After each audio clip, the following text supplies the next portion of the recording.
কইছি না 1 মাসের ভিতরে 1 মিলিয়ন করে দিব। আমার উপরে ট্রাস্ট নাই? হ্যাঁ কইছি না 1 মাসের ভিতরে 1 মিলিয়ন করে দিব।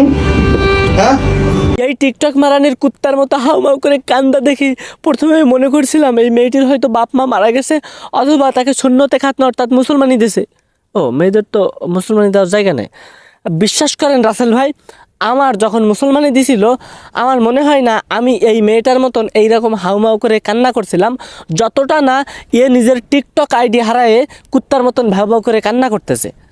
কইছি না 1 মাসের ভিতরে 1 মিলিয়ন করে দিব। আমার উপরে ট্রাস্ট নাই? হ্যাঁ কইছি না। ভিডিওটা দেখে নিজের আবেগ আর ধরে রাখতে পারলাম না, পানি পড়েই গেল নিচ দিয়ে। কইছি না 1 মাসের ভিতরে 1 মিলিয়ন করে দিব। আমার উপরে ট্রাস্ট নাই? হ্যাঁ কইছি না। টিকটক হচ্ছে রাহাতের বাপের কোম্পানি, এই জন্য তো সে হলপ করে বলতেছে যে 1 মাসের ভিতরেই আমাদের এই টিকটকার আপামনিটির 1 মিলিয়ন ফলোয়ার বানিয়ে দিবে।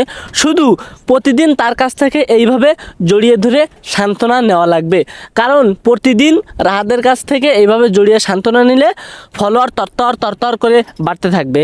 কারণটা হচ্ছে গিয়া কি, কারণ হচ্ছে টিকটক কোম্পানি হচ্ছে রাহাতের বাপের কোম্পানি। কইছি না 1 মাসের ভিতরে 1 মিলিয়ন করে দিব। আমার উপরে ট্রাস্ট নাই? হ্যাঁ কইছি না। টিকটকার রাহাত পাড়ার পো পাড়া কি সুন্দর জড়িয়ে ধরে সান্ত্বনা দিচ্ছে তোমার 1 মাসের ভিতরেই 1 মিলিয়ন ফলোয়ার হয়ে যাবে। কোনো মেয়ের যদি টিকটক আইডি ব্যান হয়ে থাকে তাইলে তোমরা আমার সাথে যোগাযোগ করো, আমি দুহাত উজাড় করে দিয়ে দাঁড়িয়ে আছি তোমাদেরকে জড়িয়ে ধরে সান্ত্বনা দেওয়ার জন্য। আর বিশ্বাস করো, আমার কাছে বুকে জড়িয়ে একবার সান্ত্বনা নিলে তোমাদের 1 মাসের ভিতরে 5 মিলিয়ন ফলোয়ার হয়ে যাবে। যদি তাও না হয় তাহলে প্রতিদিন আমি শুধু তোমাকেই রোস্ট করব, শুধু তুমি এসো জড়িয়ে ধরো আর সান্ত্বনা নেও।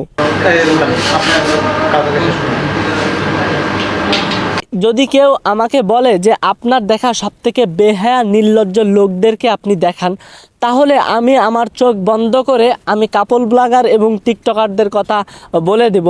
আর সে যদি হয় একাধারে টিকটকার এবং কাপল ব্লগার, তাইলে তো কোনো কথাই নেই। কাপল ব্লগাররা আর পতিতালয়ের যৌনকর্মীরা এরা কিছুটা একই রকম।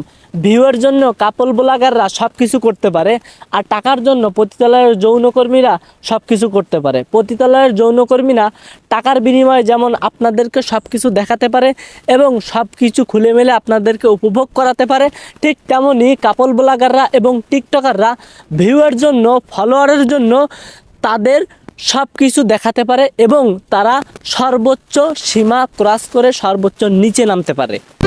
কইছি না 1 মাসের ভিতরে 1 মিলিয়ন করে দিব। আমার উপরে ট্রাস্ট নাই?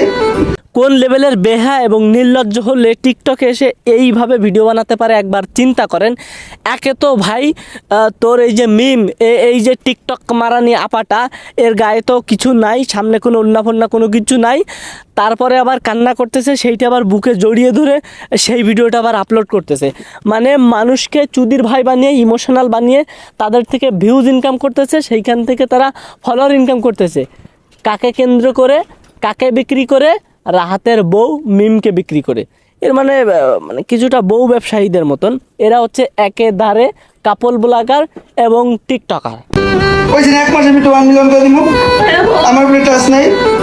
যেসব পোলাপাইন প্রতিবন্ধী, কর্ম করার ক্ষমতা নেই, তারা তাদের ব্রেনের ভিতরে একটা জিনিস সবসময় ঢোকায় রাখে যে আমি বিয়ে শাদি করে আমি প্রথমে কাপল ব্লগ শুরু করব, আমার বউয়ের পার্টসপাতি যেখানে যা কিছু আছে সেইগুলো প্রদর্শন করিয়ে ভিউজ ইনকাম করব আর সেইখান থেকে ডলার ইনকাম করব।